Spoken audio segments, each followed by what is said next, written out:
The story of the kings and queens of England is more surprising than you might think.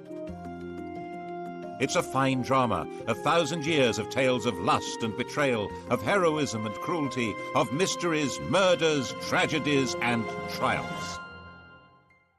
And it's also quite unlike the history of other countries' royalty. The thing about the kings and queens of England is that they're totally different from anywhere else, which probably explains why they're still in business, when almost everywhere else they've either been given the chop or have stopped being regal. This programme looks at England's monarchs from the death of Queen Anne to the accession of Victoria. Well, Britain's monarchs, actually. And if you look at Europe at the start of this story in 1714, you'll see just what I mean. A European king is an absolute ruler. Louis XIV, Peter the Great, Philip V of Spain, Frederick William of Prussia, all men of unlimited power. It's not like that in Britain. Queen Anne has died. There are no Protestant Stuarts left. The Protestant line to the English throne now passes through James's granddaughter, Sophia, who had married a German prince with the title of Elector of Hanover, and then from her to her son George Louis, who's inherited that antiquated title. Into one quarter of the royal coat of arms pops the amazingly complicated device of a 54-year-old German princeling. And when he comes to England for his coronation, he knows perfectly well that he's not going to be anything like those other rulers. He will be almost powerless. So it really doesn't matter that he can't speak a word of English. At the opening of Parliament, King George stood in silence while his words were read by the Lord Chamberlain. The crown that had belonged to Normans, French Plantagenets, Welsh Tudors and Scottish Stuarts had now passed to the German Hanoverians. The new king's son, George Augustus, arrived from Herrenhausen to take his seat in the House of Lords as Duke of Rothesay, heir to the throne. Before leaving Germany, he proudly declared, "I have not a drop of blood in my veins which is not English." Rothesay, of course, is a Scottish dukedom. George Augustus did share one trait with his father's English subjects, a hearty dislike of King George, and for the same reason. 20 years before George became King of England, something very mysterious had happened to his wife's best friend, the dashing Count Königsmarck. His wife, Princess Sophia Dorothea, had come to detest her husband, who spent his time either engaged in endless European wars or enjoying his various mistresses. Königsmarck tried to help her escape from Hanover. He failed. The Count simply disappeared from the face of the earth, and the princess was banished and imprisoned. Her son, George Augustus, never forgave his father. In fact, father-son detestation would be the defining mark of the Hanoverian dynasty. They thrived on it. The English weren't too keen on that sort of behaviour either. They might have been more sympathetic if they'd approved of the two mistresses that George brought with him, but they called them the Maypole and the Elephant and decided they were simply greedy Germans with their snouts in the trough.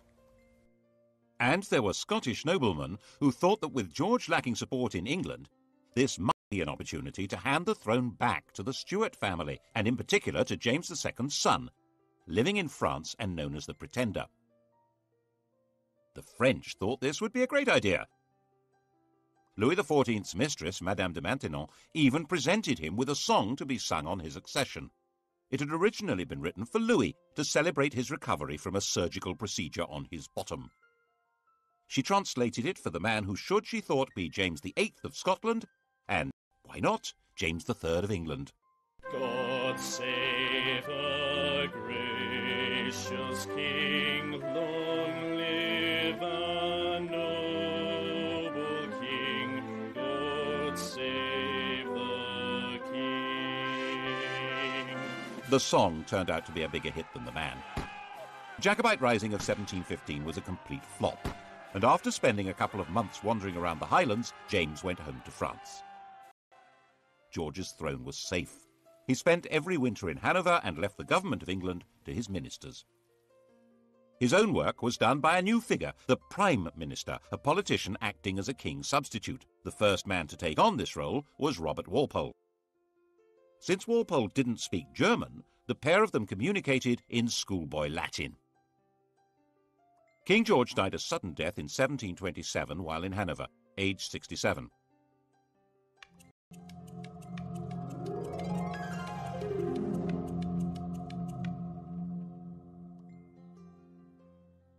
His son was living in Richmond, forbidden by the old man to take any part in court life or even to see his own children.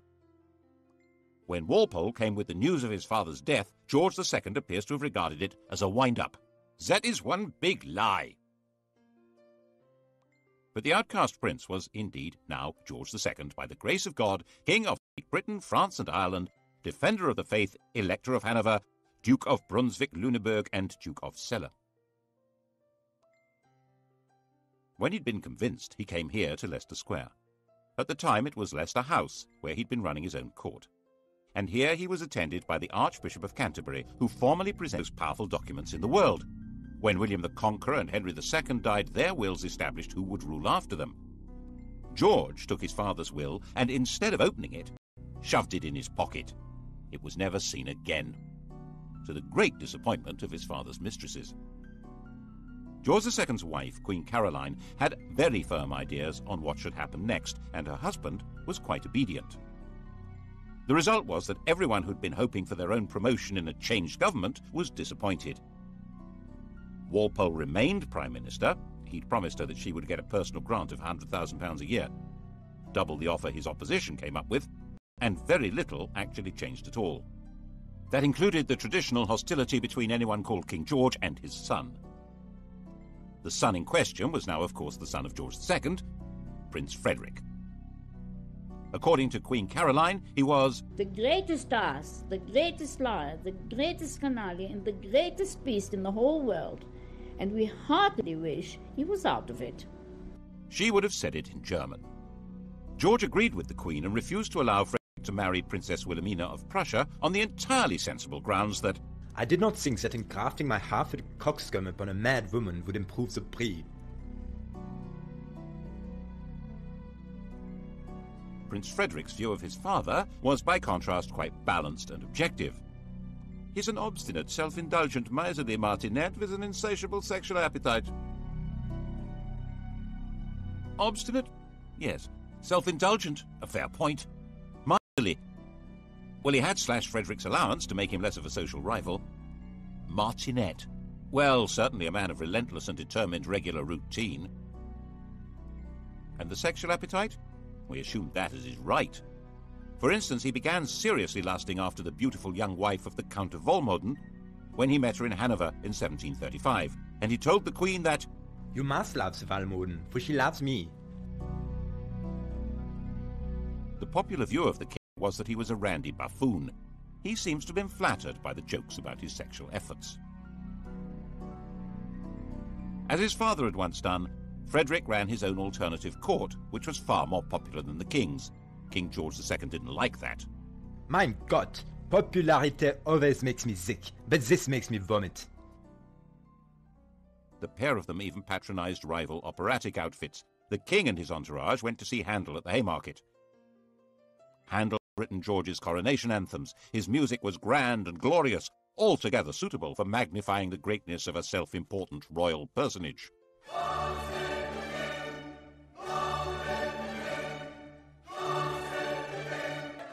The prince and his crowd stayed away. They went instead to the Theatre Royal in Lincoln's Inn Fields. That was where opera was being transformed into popular musical theatre. The biggest hit was The Beggar's Opera, a vigorous tale of the criminal classes, which lots of people said was intended as a satire on the court and Walpole's government. When you censure the age, be cautious and sage, lest the courtiers offended should be. If you mention vice or bribe, 'tis so pat to all the tribe. Each cries, that was levelled at me. It was all very entertaining, watching royalty playing out their family quarrels, but they were not quite reduced to the level of powerless performers. King George was a fighting man, like his father, head of the army, and very much engaged in the quarrels between the rulers of continental Europe. Walpole tried hard to keep him out of wars, but in 1739 the king got his way, and England went to war with Spain. This was the start of a steadily growing involvement in the power struggle between France, Prussia, and the Habsburg Empire. Its culmination for George came in June 1743. He found himself under attack by the French at a German village called Dettingen. His horse bolted, but George stood in front of his troops, waved his sword, and made a rather ponderous but actually rather brave little speech. Now, boys, now for the honor of England. Fire and behave bravely, and the French will soon run. And so he became the last English king to lead his troops in battle. It was a fierce fight, and George emerged a bit of a hero. But he didn't rule the country. Governments and ministers came and went not because he wanted them, but because Parliament wanted them. In fact, George called himself a prisoner on the throne. In 1745, he played no part in the battles of Prestonpans or Culloden, which were far more important to the throne than the Battle of Dettingen. After all, they were battles for the throne itself. The cause of King James Stuart, the king who'd fled from William of Orange in 1688, had never been forgotten by the Scottish Highlanders. Its supporters of a Roman Catholic monarchy, were called Jacobites, the Latin for James being Jacobus. James's son, the Pretender, had tried and failed to take the throne in 1715, and now, 30 years on, he was known as the Old Pretender. His son Charles, born in Rome, was the Young Pretender. Bonnie Prince Charlie to his supporters, Charles Casimir was 25 years old, pale, thin, romantic and brave. And he decided that George was so unpopular it would be a doddle to take over. He turned up at his own expense in the Hebrides and summoned the Scottish clans. Most of them responded, but out of a combination of loyalty and desperation rather than conviction. Enthusiastically welcomed into Edinburgh and roundly defeated the government army at Prestonpans. The news created a passion of patriotism when it reached London. The city might have lampooned the court and sneered at it, but this was different. That evening the king was visiting the theatre, the King's Theatre, Drury Lane, and the orchestra struck up a tune which they'd just got hold of. God save a gracious king, long live a noble king, God save the king. The audience loved it. None of them knew that it had been the Old Pretender's music, or the King of France's. The song had changed sides and became the national anthem. Actually, it became everybody's anthem at one time or another. Frenchmen, Germans, Russians, Swiss, Liechtensteiners, Swedes, Danes and Americans have all swelled with patriotic pride to exactly the same tune. But when God Save the King became London's big hit, it was because no one could see how the king would be saved any other way. Marshal Wade, the best officer in the government army, said that Scotland was lost and England would fall prey to the first comer. Lord, grant that Marshal Wade may by thy mighty aid victory bring. May his sedition hush, and like a torrent rush, rebellious Scots to crush. God save the King. The rebels took Manchester, then Derby. London trembled, but not as much as the clansmen. They'd marched expecting England to rise in their support and the French to invade. Instead, they had no support at all. Most fundamentally, they realized that the English would never accept a Roman Catholic king. They'd outflanked a large English army, but it was now on their tail, and another was coming up from London. So back they went, and the clansmen were finally slaughtered in their thousands at Culloden in April 1746. Charles hid out for months in the Scottish Islands, hunted through the mountains by troops and with a price on his head, but protected by tribal loyalties until he finally escaped back to France. And the clan culture of the Highlands was systematically and ruthlessly extirpated. Clans were dispersed, their leaders imprisoned or executed, plaid and weaponry and bagpipes were banned. The would-be Charles III made a bizarre secret return to England in 1750, where he converted to Protestantism and expected this would encourage his supporters to have more hope.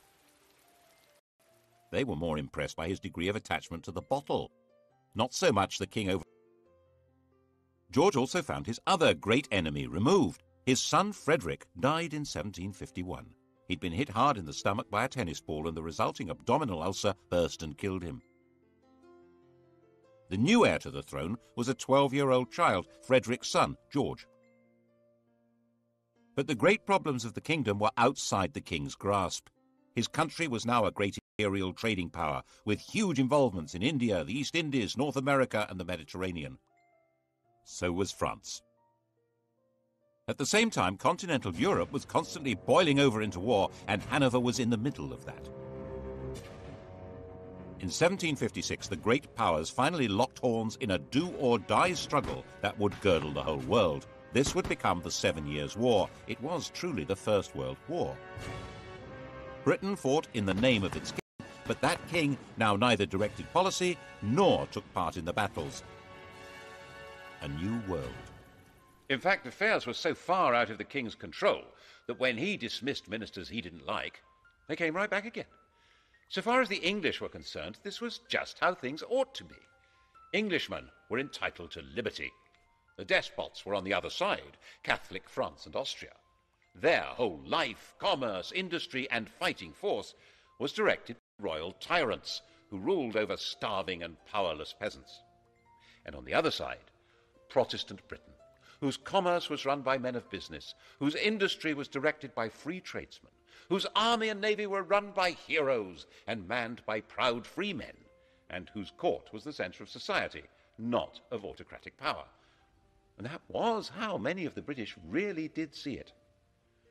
Of course, they were also fighting with despotic Prussia, but that was a minor detail. The general perception was that this was a war of free Britons against European despots. Poor George died at the height of the war in 1760, and it didn't matter at all.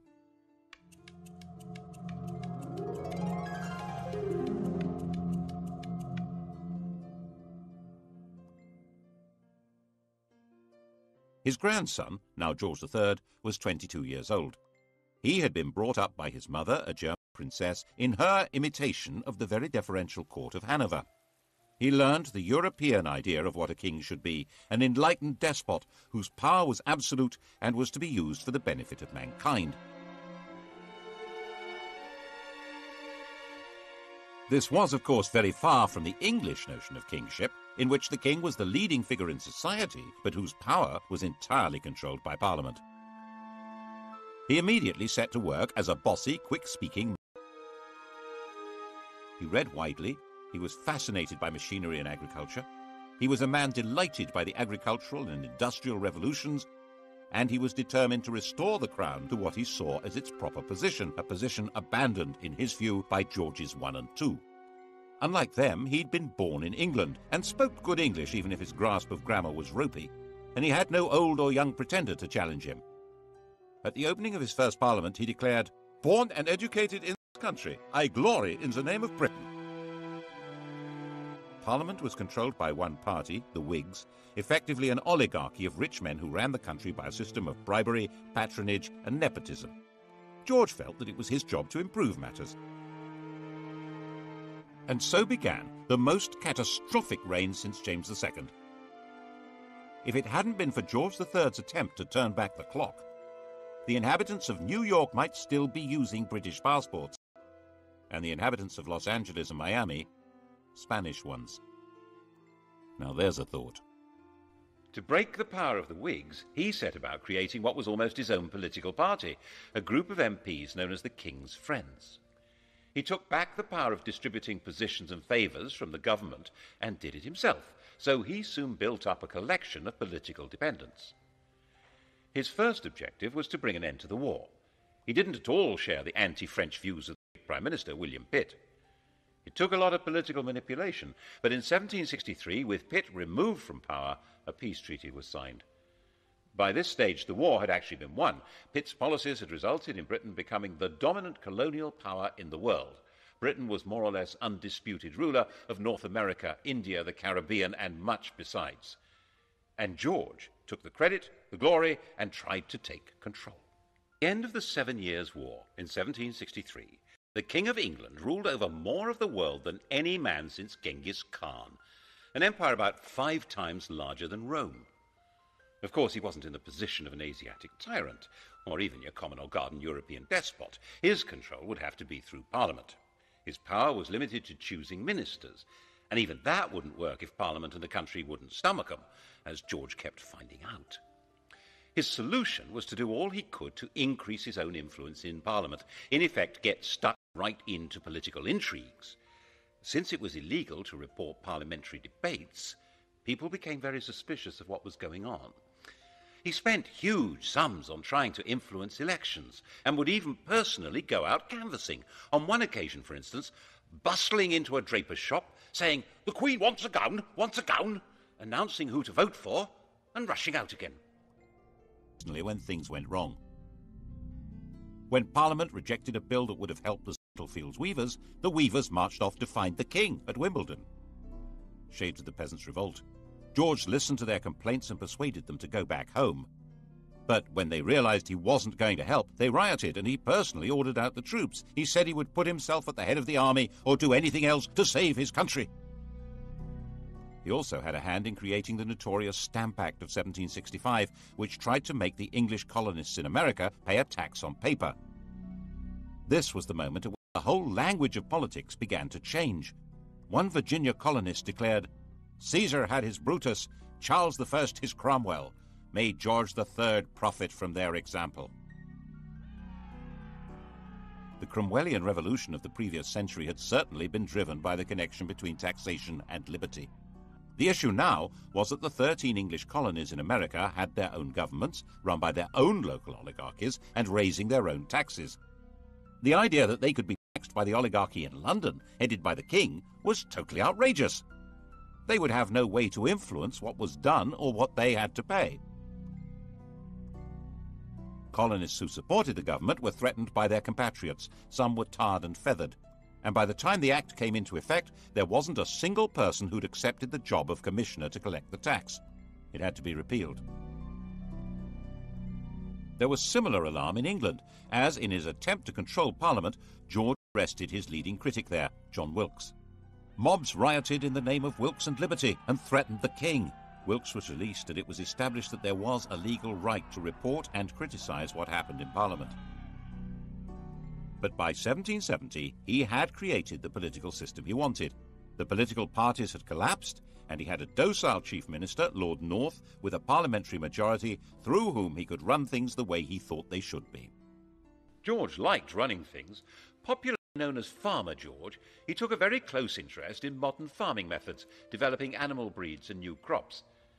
These were the same modern farming methods which, by enclosing common lands and creating large self-contained farms, were breaking up village communities all over England and creating a new class of half-starved landless wage labourers. Bad harvests didn't help, nor did a collapse in trade. The colonists in America were showing their anger by refusing to import anything from Britain. Lord North decided the best thing to do was repeal all the taxes on them except for a symbolic tax on tea. 3 years later, he arranged another Act of Parliament to try to help the East India Company sell more tea in America, and radicals in Boston retaliated with a symbolic Tea Party, at which men dressed as Native Americans.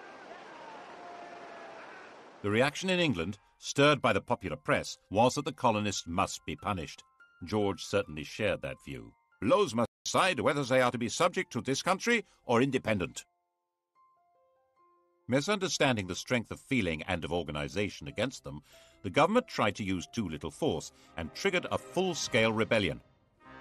The rebel colonists proclaimed their independence in 1776, and with the backing of a large part of popular opinion in England, George was determined to fight them and crush them.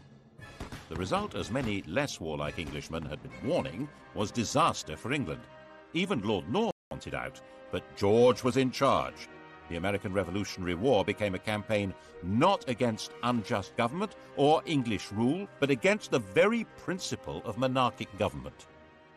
George's determination to be active in government and place himself at the heart of politics created a new republican movement, a language in which to attack the rule of kings. The Peace of Versailles in 1783 forced Britain to recognise the United States of America. 6 years later, our host at Versailles, Louis XVI of France, was himself called on by a revolutionary crowd who carried him off and set up their own republic. The process of destroying monarchy was underway. Did George understand what he'd done? He certainly fretted about the American disaster, and perhaps it was his own sense of failure that made him display signs of mental disturbance in 1788, talking incessantly and behaving oddly. His doctor thought making him bleed would help. When that failed, the Prince of Wales took over the treatment. The The Prince of Wales was 26 years old, a dashing, if rather fat, man about town, and in the grand tradition of their Hanoverian ancestors, King George and his son hated each other. The prince lived in the house bought for his mother, the Duke of Buckingham's magnificent home near St James's Park. It was still called Buckingham House. He liked it so much he eventually built a rather dull palace for it. When he came of age, he'd set up his home in Clarence House, taken his seat in the House of Lords, and set about being a thorn in Daddy's flesh, partly by opposing his father's ministers and partly by his wildly extravagant social life, in the course of which he secretly married a glamorous widow, Mrs. Fitzherbert, after a passionate wooing process that included theatrically stabbing himself to safely produce as much blood as possible. The marriage was illegal. He wasn't allowed to wed without the king's consent. It was also significant that the lady was a Roman Catholic. In 1780, anti-Catholic rioters stirred up by Lord George Gordon had taken over London for a week. Eventually dispersed by troops on the king's orders, the Gordon Lord George. Prinny, as his friends called him, spent his time in gambling clubs, in the company of dandies like Beau Brummel, and put much energy into building the bizarre and spectacular pavilion in Brighton. That's where he was when he heard that the king was mentally ill, and he hurried off to Windsor to take over. 28 years old, he was going to be regent. When the king saw his son, he physically attacked him. He threw Prinny against a wall. The poor boy burst into tears. There was then a huge political battle over what powers the regent would be allowed to have. His own bunch of politicians, led by Fox on one side, and the king's, led by Pitt, on the other. Fox's supporters saw Pitt as a sort of fungus with as many arms as an octopus, growing on and taking over the royal dunghill. And the Prince of Wales brought in his own physician to treat the king or torture him. The royal physicians blistered the king's forehead to draw the poison out of his brain, forced him to take useless drugs, ordering servants to sit on the king when he resisted, and refused to let him have a fire in his room during the terribly cold winter. All this when the country was anticipating French invasion and radical revolution, and volunteer regiments were being formed as a desperate line of defence. Very desperate. Finally, new physicians were brought in who gave the king gentler treatment, and he recovered. In 1801, before the arguments over how the regency would function had been resolved, the king was back in charge. But not in the way he had been. The American defeat had been a personal disaster for him and dramatically weakened his political position. In an effort to reassert it, he'd installed a 24-year-old as Prime Minister and Chancellor of the Exchequer, thinking that here at least was a politician he could control. But William Pitt's son, Pitt the Younger, was shrewd, capable, and fully understood that George depended on him, so he held all the cards. And it was Pitt who had to decide how to deal with the spread of revolutionary Republican ideas from America and France into England. The same ideas that had been voiced in America about no taxation without representation were being heard in England, where huge new manufacturing towns had grown up, which had no member of Parliament. 3 years after the French Revolution, political reform societies called corresponding societies were founded in England. Riots were breaking out in the Midlands, in East Anglia, in Scotland. Attempts were made to kill the king. He was booed and stoned in London. And the French legislature passed a fraternal decree offering aid to all peoples seeking to throw off the chains of tyranny. Once war began with revolutionary France, political radicalism was plainly treason, wasn't it? The government decided on a policy of definitely without trial.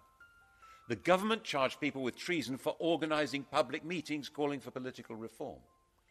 When they were acquitted, acts were passed which extended the definition of treason to include speaking or writing or bringing the king or his government into contempt. To back it up, a system of internal spying and agent provocateur was instituted. Postmasters were given the job of reporting to the Home Office anything suspicious that they heard or that went through the mail. Public meetings needed special licenses. When William Blake the artist found a soldier in his garden, he drove him out, shouting, "Damn the king, and damn all his soldiers, they're all his slaves." Bad idea. He was put on trial for sedition. The king himself was actually quite popular. He was generally seen as a kind-hearted, slightly bufferish sort of a person, but he was still ultimately in charge of what was going on. And when even Pitt insisted that Catholics would have to be allowed the same rights as Protestants and permitted to stand for Parliament, George forced him to resign. The issue had come to the fore because of Ireland.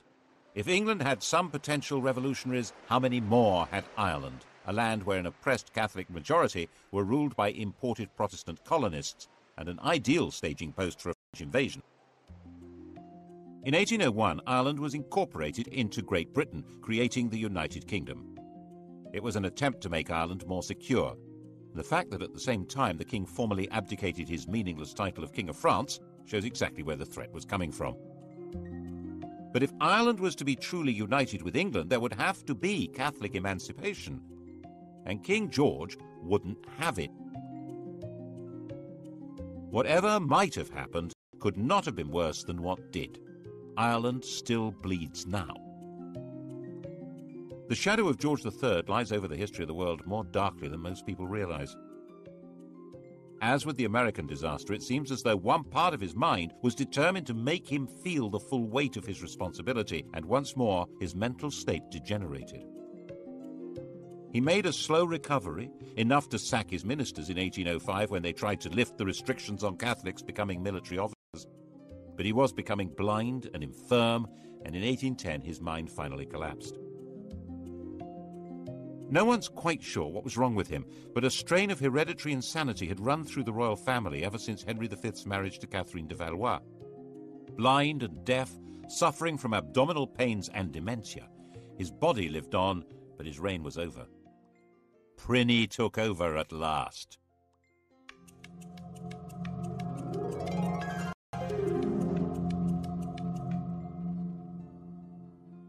The European monarchy had been transformed. The enlightened despots had fallen. Napoleon's empire had swallowed them up, replacing them with dictators from his own family or under his control. Even Hanover had been overwhelmed. The Tsar still survived, but Napoleon was about to invade Russia. Britain stood virtually alone. And in Britain, the ancient principle of the royal prerogative was now in the fat, clammy hands of a gambling, massively indebted, roly-poly dandy with a passion for show and splendour. But the military genius of Wellington and Nelson didn't need a king to guide it. So under his uninspiring, even ridiculous leadership, Napoleon was defeated and the decrowned heads of Europe were brushed down and put back on their thrones. Why, the ruler of the United Kingdom even became King of Hanover. Prinny had been against everything his father stood for, but now he was in power. He suddenly adopted all his father's political principles, especially his determined opposition to letting Catholics have civil rights and to any reform of Parliament. Elections were basically a farce, with some MPs representing constituencies with almost no voters, and the vast majority of people unrepresented. The king thought this was fine. Lots of other people didn't. And this became a desperate issue in the years after the Napoleonic War. There were thousands of unemployed ex-soldiers. There was an agricultural depression made worse by the terrible summer of 1816, and there was increasing unemployment due to the use of new machinery. And the Prince of Wales's appetite for luxurious silverware and furniture grew mountainous. Graffiti appeared saying "Death or the Regent's head." At the end of 1816, there was a full-scale riot in London aimed at setting up a radical government. The next month, the Prince Regent's carriage was mobbed on his way to open Parliament. The grim apparatus of repression was revived. The death penalty was restored for unlicensed public meetings. Printers of seditious material were to be seized. There was plenty of seditious material. The Prince Regent was a laughingstock. The flood of caricatures and satires was unstoppable. Extravagance was spectacular. A few years earlier, the government had agreed to clear his huge debts on condition that he made a legal marriage. The victim selected was his cousin Caroline of Brunswick, a charming, friendly and unassuming young lady who was also a bit of an exhibitionist. He spent the wedding night drunk. After 9 months to the day, Caroline gave birth to a daughter, but by then her husband had long abandoned her. He devoted himself to the pursuit of motherly mistresses and treated Caroline with a and the Brighton Pavilion made that declaration loud and clear. George III finally died in 1820, having notionally reigned for 60 years, the longest reign until Victoria. And he was 81, the longest life of any British ruler so far.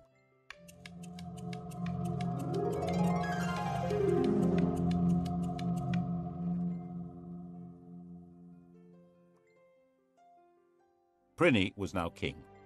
His wife Caroline now decided to come to England from her exile on the continent and take her place at her husband's coronation. An immediate attempt was made to pass an Act of Parliament divorcing the royal couple, but it was dangerously unpopular and had to be abandoned. She turned up for the coronation at Westminster Abbey, but the door was closed in her face. The coronation, fabulously expensive, was performed in complete privacy. She went away broken-hearted and died less than 3 weeks later. Her body was to be returned to Brunswick for burial. The king, nervous of a riot, insisted that the coffin should not be transported through the city of London, but it was seized by Londoners, who staged their own funeral procession with it and were gunned down by the house guards at Hyde Park Corner. Afraid of being attacked and afraid of being laughed at because of his great swollen body, from 1823 King George IV avoided being seen in public. He even built a tunnel to allow him to get from his rooms in Brighton Pavilion to the riding school in private. And of course it was said ever since that it connected to his mistress's house. It became essential for the government to break the king's opposition to reform, especially with regard to Catholics, but he held the power of veto. The arguments went on hour after hour, day after day, with the king becoming more enraged and more ill, until finally he broke. By February of 1830, he was partially blind and raving, convinced that he'd commanded a division at Waterloo and ridden a winning race at Goodwood. And so he died. And they found 50 years of coats, boots and pantaloons, and countless bundles of women's love letters, of women's gloves, of locks of his many mistresses' hair. Why on earth did Britain need a king? What use was he to man or beast? Why in heaven's name wasn't there a revolution? The truth is, no one knows. Some historians think it was a result of Methodism becoming popular, diverting poorer people's energy from politics into religion. Some think it was patriotism in the age of empire, that king and country was a slogan that helped people pull together against Napoleon. But perhaps, given the riots, rebellions and mutinies, it was due more to the efficiency of the police state and the forcefulness of repression. And lurking at the back of people's minds was the distant memories, echoed and made more terrible by the vision of the guillotine in France. Always keep a hold of nurse, for fear of finding something worse. Despite George's enthusiastic sexual enterprise, he had only produced one legitimate child, and she died in childbirth. The heir to the throne was his brother William, who was 54.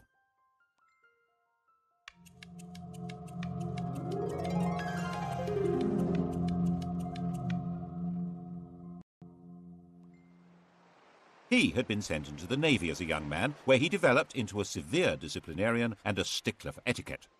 After he left, he took an actress, Mrs. Jordan, as his mistress, had lots of illegitimate children, and was given to making tactless speeches with not much intelligence.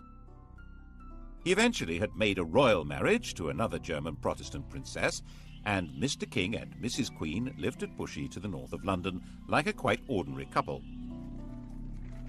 Insisted that his coronation should only cost a tenth of his brother's, and he was known to give people a lift in his carriage. All this made him rather popular, but when it came to parliamentary reform, he turned out to be as resistant as any other Hanoverian king. By now the popular pressure for changing the voting system into something more representative was virtually irresistible, giving more men the vote, having MPs for the new towns and secret ballots. This would give the Commons more power, so the House of Lords was resisting it, and William sided with them. By 1832, there seemed a real possibility of civil war or revolution. It's possible that if the royal family were part of the aristocracy, as in every other country with a king, that would have happened. But the king and queen had their family roots in Germany, and there was no natural alliance between them and the great aristocratic families. William was weak and was forcefully persuaded to give way, and Britain was started on the road to democracy. After the Reform Bill of 1832, with no more rotten boroughs and greatly reduced scope for electoral corruption, it was no longer possible for the king to play politics inside Parliament to the same extent.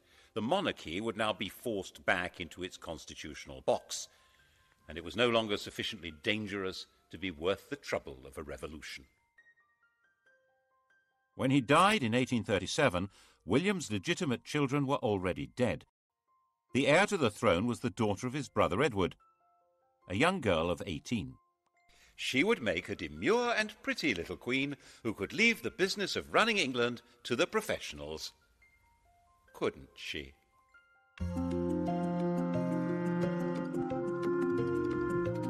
Sky Digital viewers, press red. On UK TV History next, the modern kings and queens of England coming up here on History, and starting on documentary, The Best of British. Blue Planet.